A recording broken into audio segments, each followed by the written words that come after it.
Okay. Alright, guys, let's try this again. This is take 3, thanks to retrograde internet, horrible everything crashing. Okay, so I'm back, ready to be fresh. Let's do it.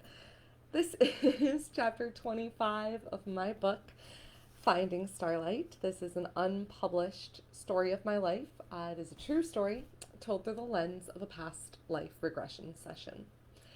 This is take 3, so forgive my mild annoyance at the retrograde technology issues. So I know that we've talked a lot about the fact that this is written through the lens of a past life regression session, and throughout most of the book so far, we've really been revisiting early life memories of when I was me, Brittany Bowles, and the things that I experienced here in this lifetime. Tonight, we're actually going to get into a real past life when I am not me, this me that you see before me. And it is my belief that we all have lived a lot of past lives, so I could talk forever about this. I'm just going to jump right into the video this time because I just did like a minute and a half monologue on past lives and Facebook crashed. So we're going to skip that this time and just get right into the book. This is chapter 25, so if you're just now joining this, all prior chapters are available on my website, brittnybowles.com, on my YouTube channel, or on my Facebook page, including a 20-chapter recap if you want to just catch up really fast. Thank you so much for indulging me in this. I am seeking representation and seeking publication. And hi, Lisa. And until then, I will continue reading these chapters to you 1 week, one chapter at a time. So here we go. Chapter 25 of Finding Starlight by me, Brittany Bowles. This chapter is called 18th Century France. What do you see? She asked my body, which lay on the couch. I appeared to be sleeping, breathing deeply and unmoving in the dim light. It had grown dark outside Katrina's house. I was still in deep meditation. Where are you now? She asked. Slowly and quietly, with great effort, my voice answered as though talking in a dream. In the woods. Look down, she said. Can you see your feet? A giggle, as if from a child, rippled through me. I simply said, no. She rephrased. Do you have feet? What do you see when you look down? Skirts, I replied, a little more vibrantly through closed eyes. You're wearing a skirt? She repeated. Lots of skirts. Petticoats, I explained with the grave silliness of a little girl. Ah, you're wearing petticoats, which are covering your feet, she confirmed. And where are you in the woods? Do you know? I'm on the road, I answered. Are you alone? What are you doing on the road in the woods? She prompted. No, my governess is with me. We are waiting for our carriage, I explained. She jotted a note and asked, Do you know where you are? What country or state or town? What year is it? I am in France. It's 1739, I replied. Ah, she said, writing again. What is your name? Jacqueline, my voice was accented and lilting. And you speak French, she said, more to herself than to me, though I answered her with an appropriately haughty, Oui. Let's move to your home, the place you live here in France, she guided. Can you tell me about your home? My body laid still, and by all accounts was still sleeping, or deeply meditating, as it were. I know because the video camera was recording at the time, not because I remember it. At least, that is to say, I don't remember it in the traditional way. I don't remember laying on the couch and sleep talking to Katrina. What I remember is the hint of an experience, of being Jacqueline, living the story my voice was telling.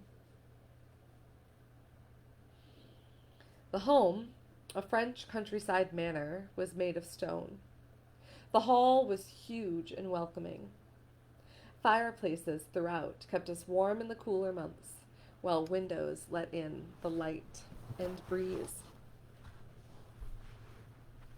My mother's influence was clear in verdant gardens, fruit-bearing trees, and lush greenery.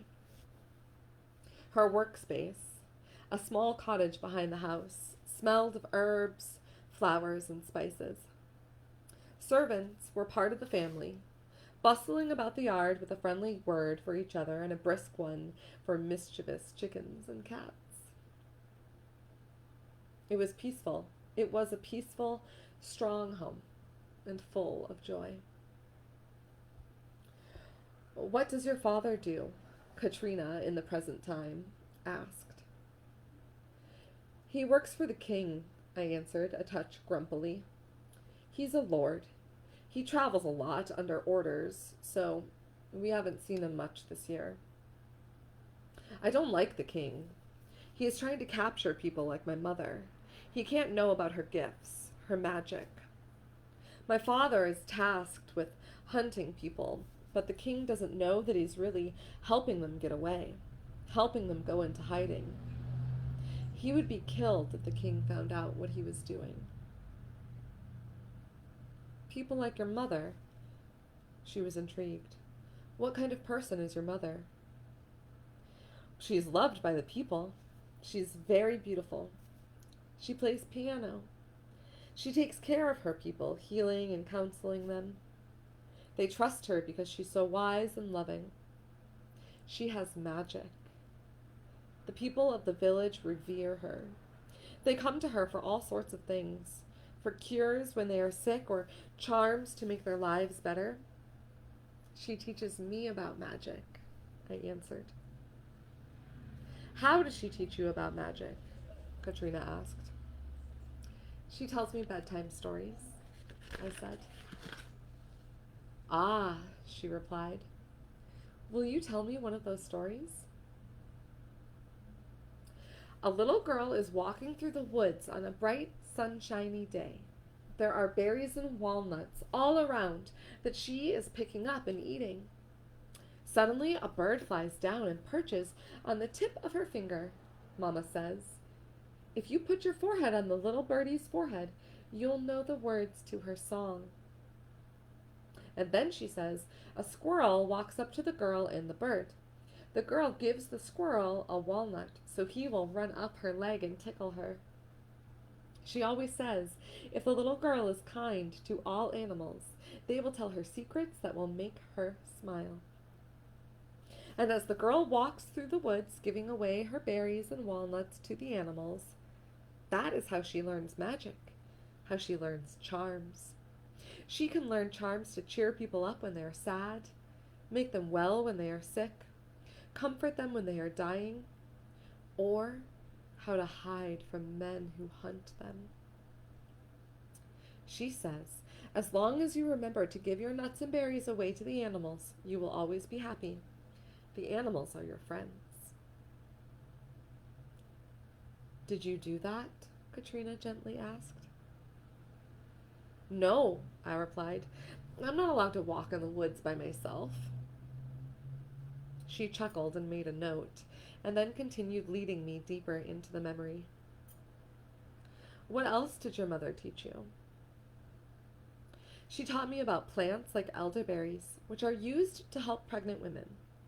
She taught me how to place dried sage in windows and doorways for protection, and the words to use to stay hidden. She says I need to be wary of men, some men, because of their ignorance, greed, and violence. She sort of laughs at them, but she still says that we must be careful to pretend, not to notice too much, to always smile and be polite. Most importantly, she says, The most important thing is love. She wants everyone she meets to be happy, truly happy. And she says that love is the greatest gift that we can give or receive. Katrina wrote notes, pen flying across the paper, as I lay, still peaceful, on her couch. After a moment, she said, "Let's move to another significant day in this life. What is happening now?" "We're fleeing. It is the Inquisition, but that's not what they're calling it. It just feels like fear. It's nighttime. I'm wearing my traveling cloak, and we're fleeing our home. My father is behind us, covering our trail and ensuring safe passage. We stop at an inn to sleep for a few hours. Now we are boarding a ship. The shipmen are not pleased to have us. Women are bad luck on ships, you know. But my father paid them well, so they let us aboard. We are sailing to our new home, on an island somewhere warm." I explained in disjointed speech, like I was upset and having trouble following my own thoughts. "Tell me about life on the island," she said. "We are happy here," I explained, calm again. "My mother is learning new magic from the local dark-skinned women. Their dialect is different. We spend time with the gypsies, learning to dance and sing. I feel free, even though we have fled and we are in hiding. It doesn't feel like hiding. The clothing is different. It's looser. My shoulders are showing." Katrina leaned forward, listening for more, but I lay unmoving and silent for a few minutes, with a slight smile on my face. "Let's move to the last day of this life," Katrina softly broke the silence. "And remember that we are simply observing, not experiencing. Can you take me there now?" "Yes. I'm an old woman now," my voice answered. "How old are you?" she asked. "I am 85. I've lived a long life. I am resting in my bed. My home is on the beach, and I can see the water," I said, growing quiet. "Do you have a family?" Her voice brought me back. "Yes. I feel as though my husband is here with me in bed, though it cannot be since he passed away years ago," I told her. "His name was Henry, and I loved him. We had children who are grown with children of their own now." My voice trailed off. "Is anyone else there with you?" she asked. I replied only, "I feel peaceful."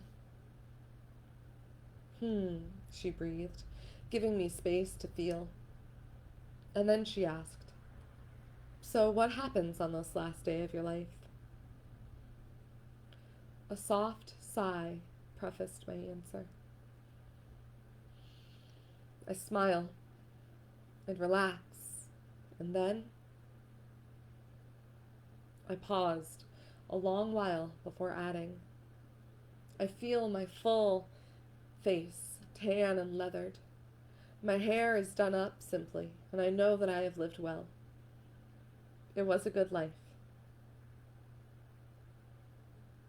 And then I just sort of dissipate. "Did anyone meet you as you left your body?" Katrina asked again. She had been met with silence as I relished the memories of a life well lived.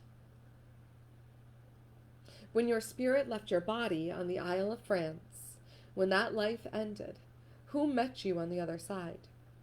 Do you remember the place in between?" she repeated. "Oh," I said dazedly. Yes, I do. One of my guides meets me in a blue-green place. It is misty, but not wet. We are more solid than that which surrounds us, and we are on a very high perch of sorts. It is a cliff made of gases, I suppose, I tried to explain. Where is the place you have come? She asked, on camera. My voice replied, it is a home, another planet. She leaned forward on her chair and asked, what are you here to do? Reflect. I am reflecting on what I have learned. Human pleasures of joy, warmth, movement, dance, music, art, sunshine, romance, sex, and love, I said, quietly, nearly mumbling as though speaking required effort and alertness beyond my current capability.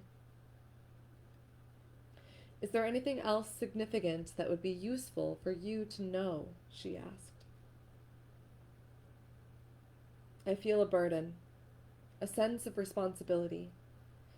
That life was so easy, full of enjoyment and pleasure. I want to try again. I should have shared more during that life, with others, I mused. So, will you go back? She prompted. Yes.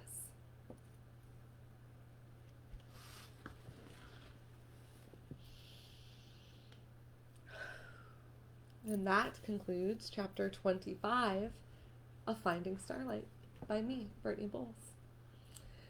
Chapter 26 is called Magical Gifts, and I will share that with you next Thursday. People keep asking me, what is our work right now? What is this ascension thing that we're all here doing? What do I mean by that? Why for me is it a spiritual matter? And what are we to do? And I always say that we're here to do our work. We're here as old souls, as light bearers, to change the trajectory of this planet. We are here to literally rise together and as a planet, as a whole. And one of the best ways that we can do that is by healing our past karma. Dive into the DNA trauma that lives inside your body. Dive into ancestral memories. Figure out what your cycles are and get out of them. Heal them. The only way you can heal them is with love. There is nothing else. So thank you for joining me today, and hopefully I'll see you next week. Or maybe I'll sign an agent to get published. Woohoo! We'll see. Anyway, we have 5 chapters left to go. 5 more weeks. Thanks so much. Again, you can catch up on prior chapters on BrittanyBowles.com.